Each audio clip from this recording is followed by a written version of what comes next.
तो मैं ओशिनोको का 6th एपिसोड देख रहा था। उसमें एक कैरेक्टर है जो थोड़ी सी सॉफ्ट एंड मेलिएबल है और इंटरनेट बुलिंग के चलते she is easily driven to a corner, इतना ज्यादा कि उसको लगता है कि इसके आगे उसकी पूरी लाइफ बर्बाद हो चुकी है और अब इस सिचुएशन से कोई एस्केप नहीं है। And because of this she decides to end her life. I thought what a great episode. Things are taking a dark turn. और तुम लोगों की तरह मैं भी अपने ओपिनियंस को वैलिडेट करने इंटरनेट पर गया कि देखा जाए लोग इसके बारे में क्या कह रहे हैं, जहां से मुझे जानने मिला that this episode is actually inspired by real tragic events.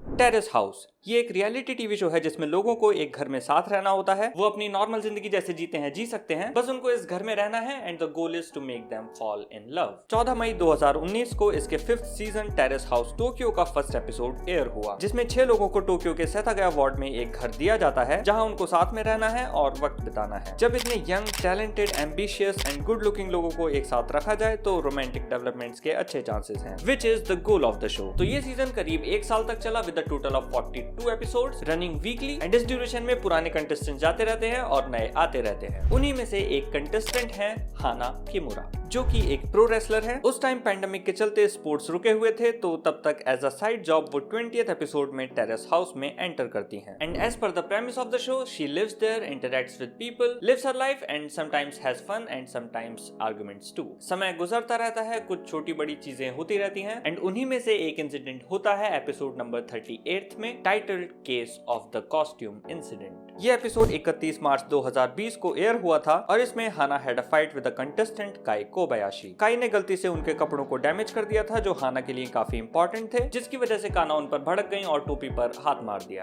Considering big boss exist, ये उतनी बड़ी चीज नहीं लगती, but the fans of the show took it a little too seriously. They went online on Twitter and her social media, her live streams and bullied her everywhere. इन trolls की सबसे बड़ी दिक्कत यह है कि ये शुरू तो एक्चुअल क्रिटिसिज्म से होते हैं जो तुम्हारे गलत एक्शंस पर तुम्हें मिलना भी चाहिए। Bye the end of it logic और रीजनिंग भाड़ में चली जाती है एंड तुमको मिलती है बेसलेस हेट और गालियां। And in this incident by the end of it they were literally telling her to disappear from this world, that she doesn't deserve to live, सिर्फ एक छोटे से आर्गुमेंट के लिए, जिसमें अगर वो गलत थी भी तो भी ऐसा कोई बहुत बड़ा जुर्म नहीं था। बट ऑन 23 मई 2020, ऑलमोस्ट उस एपिसोड के एयर होने के 2 महीने बाद, Hana decided to end her life. According to her mother, इस ट्रेजिक इंसिडेंट से 5 दिन पहले हाना ने बताया था कि ये चीज partially behind the scene staff की वजह से हुई, जिन्होंने उनको एडवाइस किया था to go full wrestler mode in an argument और at least slap the guy to get more attention और ड्रामा। बट वो उतना एक्सट्रीम कर नहीं पाई और उन्होंने बस टोपी पर थोड़ा सा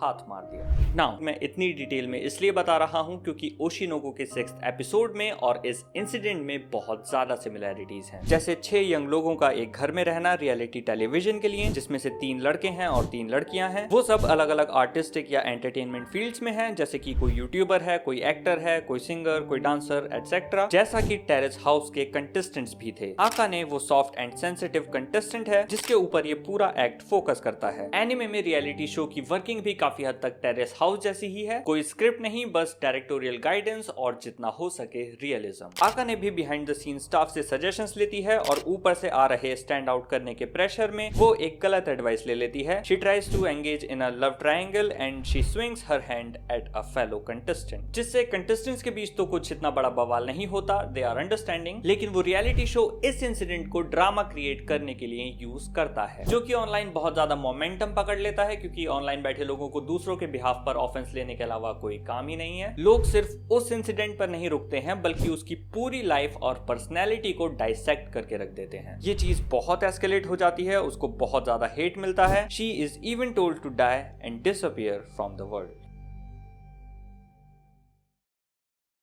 एनिमे में दिखाए हुए events and real life incidents में बहुत ज्यादा सिमिलैरिटीज हैं। इवन हाना किमुरा की मां ने ओशिनोको पर इल्जाम लगाया है कि इस शो ने वर्ड टू वर्ड उस टाइम के ट्वीट्स को इस्तेमाल किया है और बिना उनकी कंसेंट सीख किए इस इंसिडेंट को एनिमे में दिखाया है। इवन उन्होंने लोगों से रिक्वेस्ट भी किया है कि वो इस शो को ना देखें, लेकिन ओशिनोको के ऑथर ने इन क्लेम्स को डिनाई करते हुए कहा है कि उनको इस इंसिडेंट की कोई नॉलेज नहीं थी। उनको बस ये आइडिया था कि रियलिटी टीवी शोज में मेंटल प्रेशर एंड के इश्यूज कॉमन है, वैसे ही जैसे उन्हें एंटरटेनमेंट इंडस्ट्री के बाकी इश्यूज और एक्सपीरियंसेस का आइडिया है। एक न्यूज़पेपर रिपोर्ट के according there have been 38 cases of death by among reality TV contestants। तो हो सकता है उन्होंने काफी सारे पास्ट केसेस को स्टडी करके इस आर्क को लिखा हो, क्योंकि कोई भी राइटर, चाहे वो फिक्शन हो नॉन फिक्शन हो, अपने वर्क को जितना हो सके close to reality and authentic बनाना चाहता है। इसलिए वो रियल वर्ल्ड से किसी न किसी रूप में इंस्पिरेशन उठाते ही हैं। वो चीजें उनकी खुद की जिंदगी से भी जुड़ी हो सकती हैं या फिर दूसरों के एक्सपीरियंसेस भी हो सकते हैं। बट इररेस्पेक्टिव ऑफ दैट, कोई भी राइटर ये नहीं चाहता कि लोग पिन पॉइंट कर सकें कि कौन सी चीज कहां से उठाई गई है, स्पेशली जब वो इवेंट्स इतने ट्रेजिक हों, क्योंकि फिर इससे लोगों की प्राइवेसी ब्रीच होती है और बहुत सारे इश्यूज क्रिएट होते हैं। इसलिए ओशिनोको के राइटर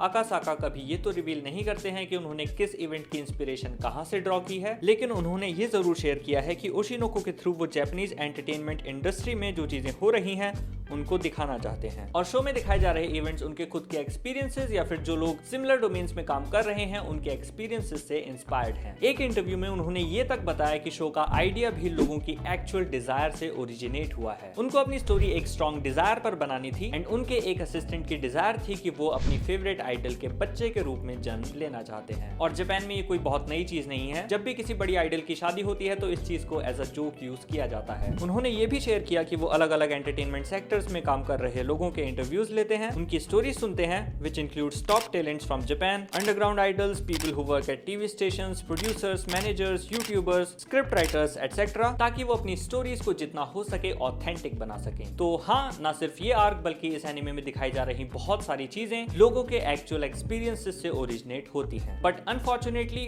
फॉर श्योर हमको ये नहीं जानने मिलेगा कि उनका सोर्स क्या है, which is for the best and is in the best interest for the people dealing with those issues. And with that मैं चलता हूँ, मिलूंगा आपसे अगली वीडियो में। Bye bye.